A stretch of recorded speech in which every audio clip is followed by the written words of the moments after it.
On today's show, the San Diego Padres bounce back with an electric Game 2 victory over the Seattle Mariners. But despite that, I am so, and I cannot emphasize this enough, so sick of Luis Arráez.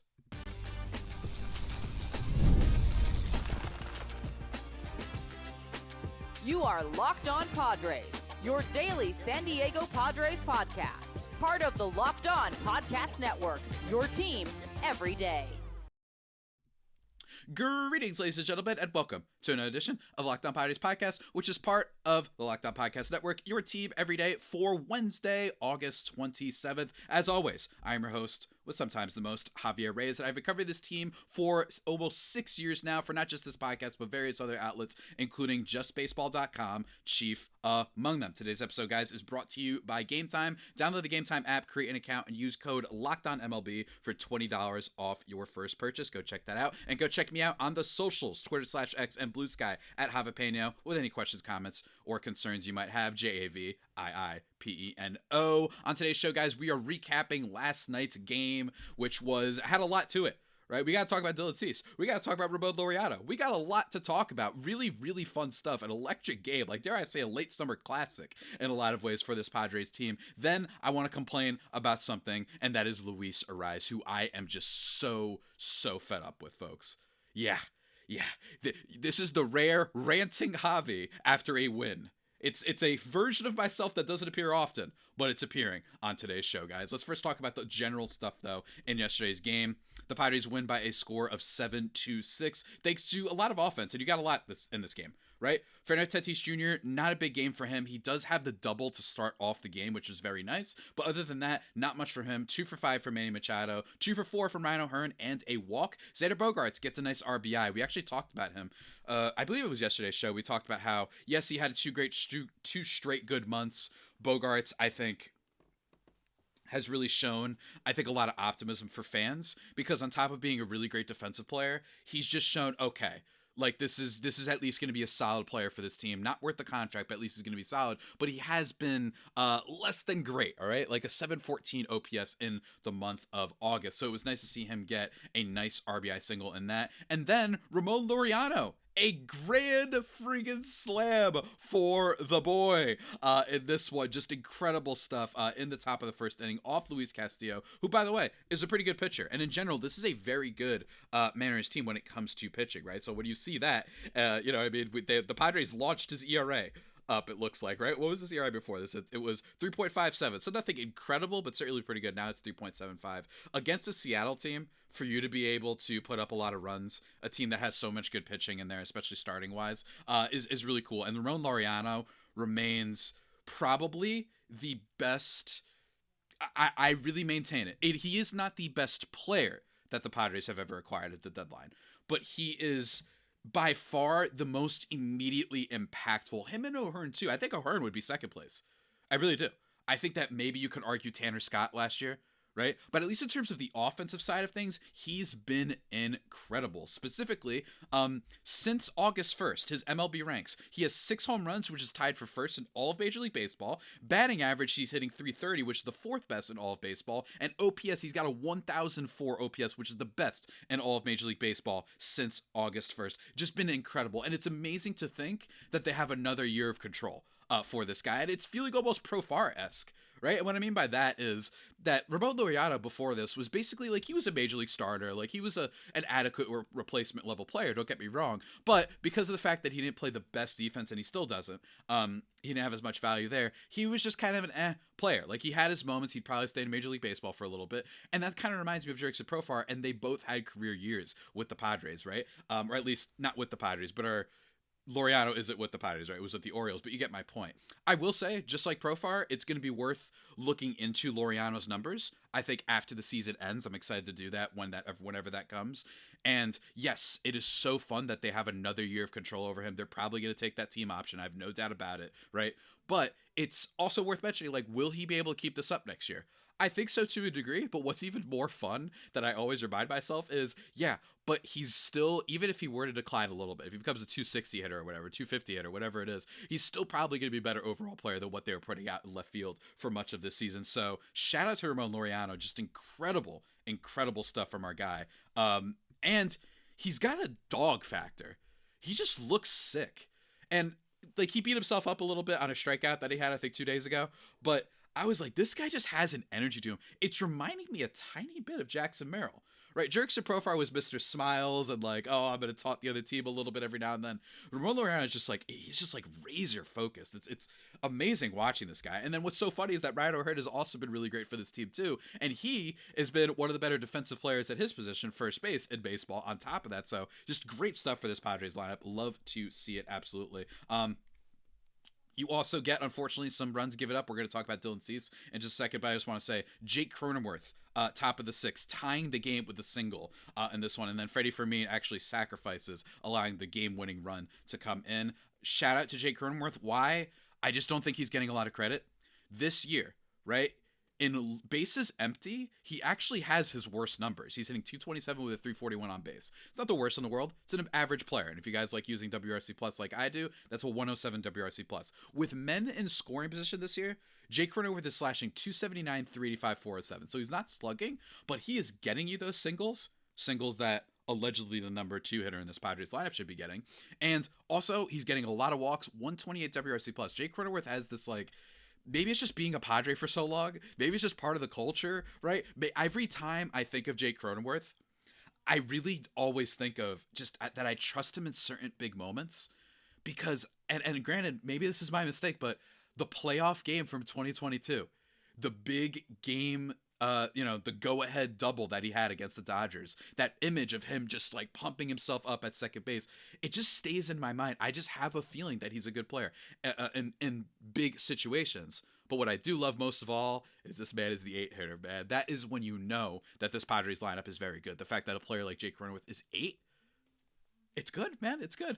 We're not going to talk about the extension and all that, whether that they should have done that. But all in all, great stuff from Jake Cronenworth. But not great stuff from Dylan Cease, who's the reason that this team got into in the first place. And it's funny, I was watching the game with my mom yesterday, and after the grand slam, which was awesome, which he yeeted, by the way, it was so satisfying seeing that.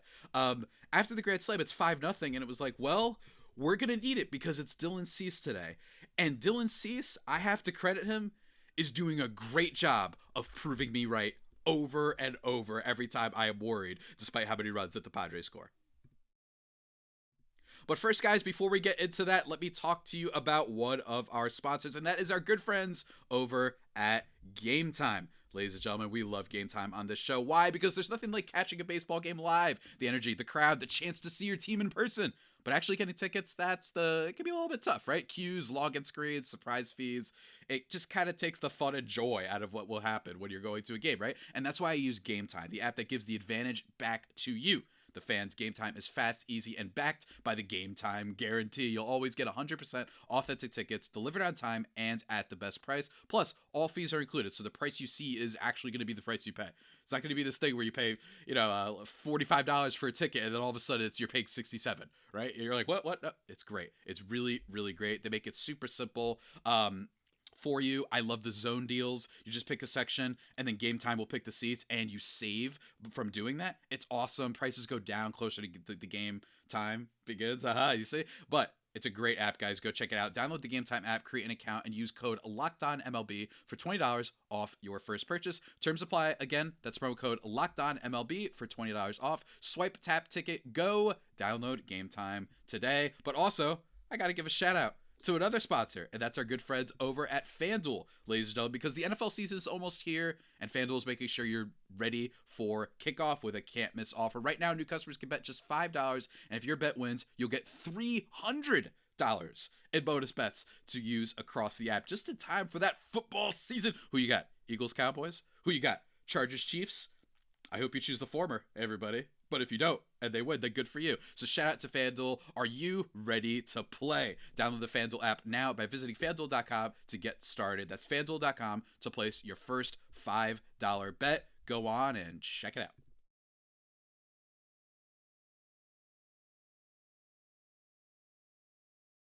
And just like that, everybody, we are back thriving and vibing here on the Locked On Padres podcast. Remember to go follow me on the Twitter /X and Blue Sky at Javapeno. But folks, Dylan Cease, yesterday's game, the reason why it was so close, the reason why the Padres had to use Jason Adam, Adrian Monajon, Mason Miller, Jeremiah Estrada, and Robert Suarez, right? In a Dylan Cease start. It's because he only went 4 1/3, giving up 4 earned runs on 3 walks and 5 Ks. And by the way, started off great. He had 5 Ks through like 2-3 innings. I forgot exactly what it was. But that's always the case with this guy. I tweeted back on July 9th. I'm not trying to hype up my own Twitter account or anything like that, but I tweeted at Javipeno, Javiiipeno. Every Dylan Cease start, he looks like he's back fully for like 3 innings, and then suddenly the impractical jokers are in his ear and are like, okay, now go give up mood shots for no reason. That's what it feels like watching every Dylan Cease game. Every single start. It is unbelievable thing, and it actually drives me insane. Almost as insane as the player that we're going to talk about in the next segment. But it's unbelievable. I think that's Dylan Cease is not the worst Padre. Let's be very clear. You got Hosmer, you got plenty of other guys, right? But I think the reason myself and other fans are upset is because you lost Yu Darvish to injury to start the season. You lost Joe Musgrove for all of the season. You've had Michael King out all year. You didn't, frankly, this is a tiny bit part of it, but at the time, you didn't get Roki Sasaki, a big pitcher that you wanted. And instead, you're like, okay, we better hope that Randy Vasquez and Matt Waldron, and remember when Kyle Hart was a thing? You're hoping for all that. And he just refuses to step up in his contract year. And every start goes the same way. He's always striking out a lot of guys, and then when he gets to the second part of the order, he folds. He folds every time, and it's always a huge hit. This time, from Randy Arozarena, gives up a huge bomb. And then, by the way, we get another home run given up to Eugenio Suarez in the bottom of the 5th inning by Jason Adam, which, you know, my guy Big Jim was complaining, why are you using Big Jim, Jason Adam there? Well, remember how I mentioned yesterday that I didn't mind that Mike Shildt kept David Morgan in? This is why. You have to use guys at some point. Would I have preferred if we saved Jason Adam, one of our better players, out of that bullpen for later in the game, the 6th inning, 7th inning? Of course I would. But they couldn't because they already used Wandy Peralta. They've already used Yuki Matsui, the guys that you use when it's early on in the game and you want to just have guys that can eat innings for you, hopefully, right? They already have, right? And they brought back, they called up Alec Jacob, right? Maybe for some reinforcements, probably because they're taxing this bullpen a lot. So, yes, Jason Adam gave up a big shot, and this isn't the role that I would like using him for, but this is why I didn't hate that they kept David Morgan into the game. Guys, he's got a lot of games. He's got to manage, and the guys can't pitch every single day. That's just not how it works. And the fact that they had to use their bullpen as much yesterday does mean that they are going to need a good start in today's game in order to get through it against this Mariners lineup that, granted, is a good lineup. I don't want to hate and be like you're facing nobody, but they're going to need something from Yu Darvish. And Yu Darvish, I mean, he's just working his way back. He's old. So for Dylan Cease to once again just not show up and screw the team over again, it's just not a surprise anymore. And it's just beyond frustrating. Beyond frustrating. I can't stand it, but what can I say? Dylan Cease. I was actually talking with Jim as well, host of the Postcast, everybody. Go check that out at live after every game, and especially after today's game, which is an early one. So he can field your questions, just react to just a straight talk, you know what I mean? But one of the things we were talking about with Dylan Cease is, what does he get this offseason? And this was a question that I asked like 2 months ago. I'm actually wondering if I doubt this is the case, right? And I think I might be overthinking this, right? But one thing we've seen over the last few years with Scott Boras clients is that if teams don't like the player and he's trying to get them overpaid, which is his job, I don't have any problem with that, that he sometimes gets them to sign these prove-it deals. Right, you saw Blake Snell sign that kind of player option year where it's a 3-year deal. I think it was $75 million, and there's an opt-out after each year. And guess what? He was absolutely incredible in the second half with the Giants. Opts out, gets the $150, the number that he probably originally wanted in that free agency period. Is that what Dylan Cease will do? And more interestingly, could that make it that he might be affordable for the Padres? Now, I'll tell you one thing, though. I don't even know if I want him anymore. I'm just saying it's actually interesting because I think heading into the year, I think he was a 7-year, $200 million guy. Which might surprise some of you. You might be like, hey, his ERA has never been that good. I'm like, I agree, but guys with his strikeout stuff and guys who pitch as many innings every year as he does, it's too valuable. It's too valuable. And the fact that he could be a guy who could win a Cy Young, it's unlikely, but he could. He has that type of upside potential. Teams need that. Starters like that are scarce. Even if this isn't Max Fried or this isn't Yoshinobu Yamamoto, one of those top tier, like, you know that guy's going to be awesome type of pitchers, he's going to get a lot. Now, not so sure. Genuinely, I'm not so sure about Dylan Cease and what he's going to get. I really don't. For you to, in your contract year, to have a 4.82 ERA for this team, I'm wondering, right? Last year, 3.47. Year before that, 4.58. 2.2 the year before when he almost won the Cy Young, 3.91 the year before. He's been very up and down in his career, so I'm really curious to see what he gets in the offseason. But stay tuned. I think we could see a little bit of that Blake Snell thing happen. And if that happens, he might be a more interesting free agent to follow, just because I think that makes him much more available to more teams if they do that kind of prove it deal, because the big deal isn't out there yet, if that makes any sense. But last thing I want to talk about, guys. Also, really quickly, with the Jason Adam thing, I will say, despite the fact that they had to use him, like, who else are you going to use? You've already used all your other guys. You used Morgan yesterday. You used Wadi Peralta. You've used Yuki Matsuya a lot. You got to use some of your good guys, even if this is the role for them. I didn't like the pitch sequence that he had to Eugenio Suarez. He threw 4 straight sliders, and it reminded me a little bit of the Trent Grisham home run, for those who might remember, early on in the season against the Yankees, where he threw 4 straight changeups, and the third and fourth changeup were literally the exact same place, and they were on the inside corner of the plate, and that's what Grisham's going to thrive off. He's going to want to pull the ball, especially at that short porch at Yankee Stadium. Hits a 2-run home run. This game, 4 sliders, and this at bat to Eugenio Suarez. I don't mind throwing this guy's sliders, because maybe you don't want to challenge him with Jason Adams' fastball. I get that, because Suarez is a beast. But the fact that he hung the 3rd slider, and then he was like, let's do another slider, the 4th slider in a row, and it hung again. Bad pitch sequence by our guy Jason Adam. I'm not mad.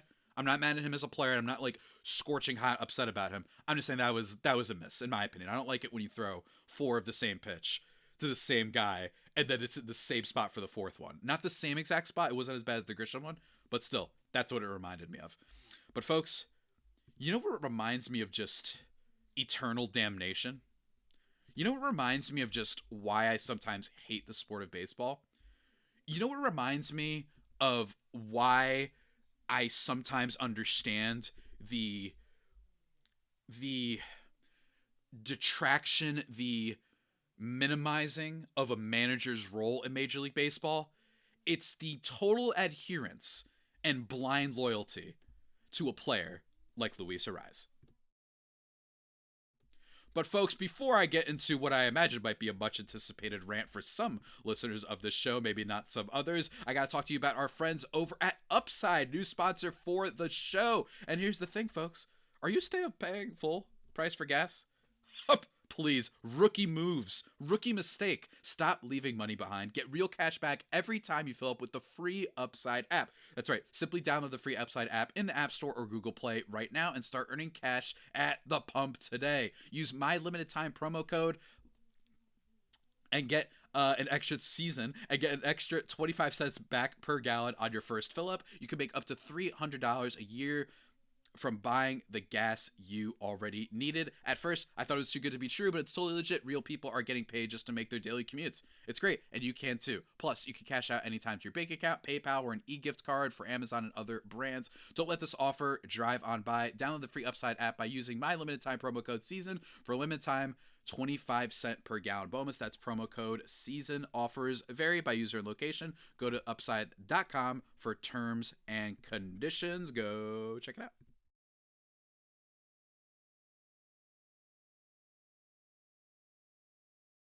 And just like that, everybody, we are back on the final segment of this here podcast. And here's the thing. I try to play a middle ground, I think, when I'm doing this show for you guys, for all the listeners out there, when I cover the team, where I want to have personality, I want to be fun, and I don't want to just do straight stats and all that, but I also want to make sure that I don't get into a first take just raging for simple raging reasons, right? Just losing my mind, being hot takey. Sometimes that even maybe I should be more hot takey. Maybe I should be posting more clips of me saying that Luis Arráez stinks. I don't know what it is. But Luis Arráez has truly become my new bane of existence. This is a player that has the reputation of Ruth, but plays like Francisco Mejia, whatever. I don't have a good example off the top of my head. Didn't mean to give our former guy Francisco Mejia a stray. He's hitting 283 this year with a 317 on base and a 389 slugging. He's got a weighted on base of 308, the lowest of his career. He's got an expected weighted on base of his of the lowest of his career at 289. He's worth 0.4 wins above replacement. That is like 2 points, 2 whole numbers lower than Jay Cronenworth, the second worst batter on this team, by the way, who I was talking about before, right? The 8-hitter on this team. I think what's driving me insane, and what I saw last night felt like, every now and then, I'm not getting into religion and all that, but every now and then I look at and wonder if the universe is giving us signs. The Padres had 12 hits last night against a very good Mariners team, right? This is a team that you're not necessarily going to get a ton of hits by. Everybody was getting hits. It was all over the place. Jay Cronenworth, Ryan O'Hearn got on base 3 times, all these things. And the player that I'm told, who everyone loves to denounce whenever you can, not everyone, but people who like him, they love dismissing your criticisms with, well, he's a 3-time batting champ. Then why is it in the game when the Padres had 12 friggin' hits, this guy goes 0 for 5? Why is it that I'm watching this guy take zombie pitches on strike 2? Why is he doing that? Guys, Luis Arráez this year is becoming one of my least favorite players to watch that I've ever seen in my life. Is that a little bit extreme? Of course it is. Do I stand by it? Yeah, I really, really do. And the thing that I can't stand about him is the fact that he swings outside the zone all the time, and pitchers, he is 3rd in Major League Baseball in zone percentage, meaning that he's seeing a lot of pitches in the zone, and he's taking them. He is giving opponents free strikes every time he goes up to bat. Every time. Acting like he's Tony Gwynn in his prime. Acting like he's Aaron Judge. Just not even pretending that he might swing. So as a result, most of his at-bats, he's taking strike 2. Forget strike 1. He takes strike 2 in a lot of his at-bats. Just looks at it. And then, like yesterday, just has no interest in swinging. You are the number 2 hitter on this team. And Tatis is on second base or first base, and you don't even look at the pitches. Right? You're not even going to follow the pitch all the way through. Acting like you are hitting 390. And it's driving me insane, this adherence to a strategy that isn't working. When pitchers know, when pitchers see that you are not going to swing at anything, when you are going to let yourself seemingly get 2 strikes, and they know you will not walk, right? And they also know you have this blind allegiance to never striking out. Don't get me wrong, striking out is the worst single thing a batter can do at a plate, given a plate appearance, obviously. But when it comes at the detraction of everything else, at the expense of everything else, they know, okay, since he doesn't want to strike out at all, I can just throw him garbage when he has 2 strikes. And I don't care what his bat-to-ball skills are, he's not going to get on base consistently that way. And most importantly is the fact that Padres, the hitting coaches, Mike Shildt and Luis Arráez himself seem to not care about this problem whatsoever, right? Luis Arráez this year, over his last, let's just look at it this way, right? Luis Arráez, batting champ, over his last 30 games, Luis Arráez is slashing .270 with a .299 on base. .299 on base. That is an 87 WRC plus over his last 30 games. It is 13% worse than the league average. He's a 100 WRC plus hitter this year. I'll go even further. This year, he is 117th in runs scored. He is the number 2 hitter on a playoff team. And you are 100, what was that I just said? 117th in runs scored. Trevor Larnach of the Minnesota Twins, a bad team, has more runs scored than Luis Arráez. You are the number 2 player for a playoff team. Number 2 player. I'll go even further. On top of all that stuff that I was just illustrating, right? On top of all of that, since June 1st, do you know what the Padres runners numbers are with runners in scoring position? Well, let me tell you. You know what Luis Arráez is hitting? He's hitting .289 with a .305 on base, but the WRC plus is 69 because he has no power, right? And he's swinging at horrible pitches, and they're really soft hit, right? 69 WRC plus. Tatis over that same time frame has a 139 WRC plus, but let's ignore that for a second. He is walking at a 26.4% walk rate. Incredible stuff. That is a 444 on base. But you know what my problem is with that? That means with runners in scoring position, look, Tatis walks a lot. Let me be very clear. He does walk a lot. But the second, over the same time frame, the one who has the second best walk rate of his time frame is Jackson Merrill, hilariously enough, since June 1st, 17.8%. Tatis is almost 10% more than that. On the year, he's walking 13%. Amazing. We love him. But 26.4%, that's almost a little bit too much. You know why? Because teams are actively seeing if someone's on second base, walk him and just face this freaking guy who refuses to change anything. in his batting stance. He is killing this team's offense. We are a playoff team.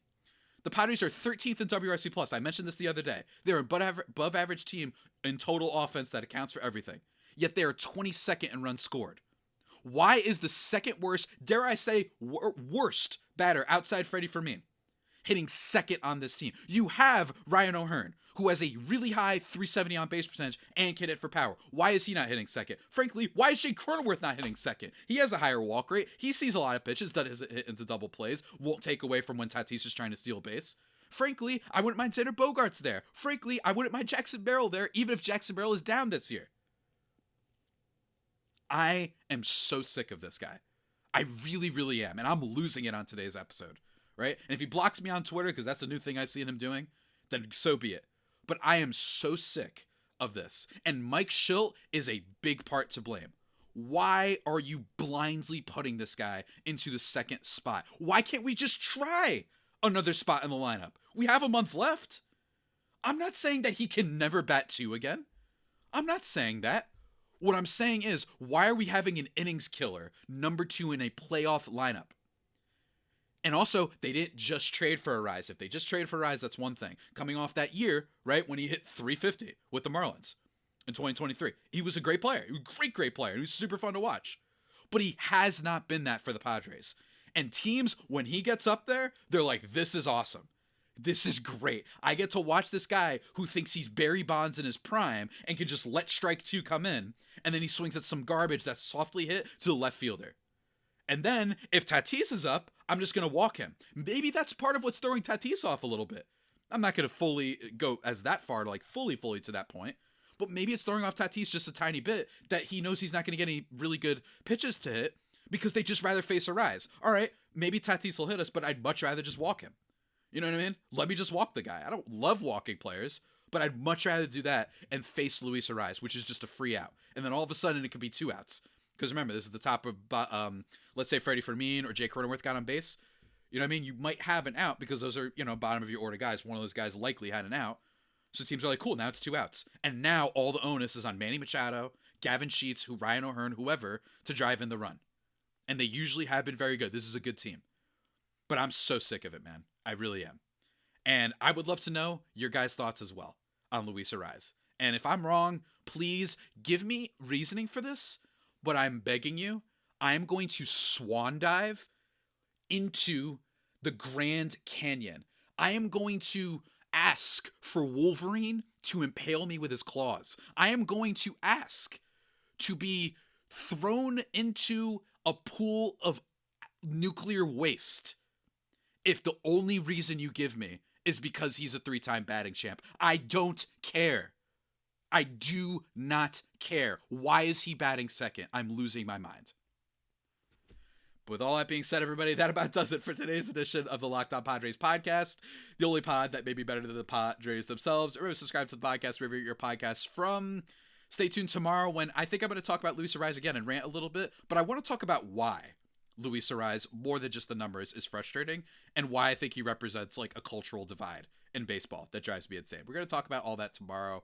But until that next time, stay safe and, of course, stay faithful. My Fire Faithful homies, take care.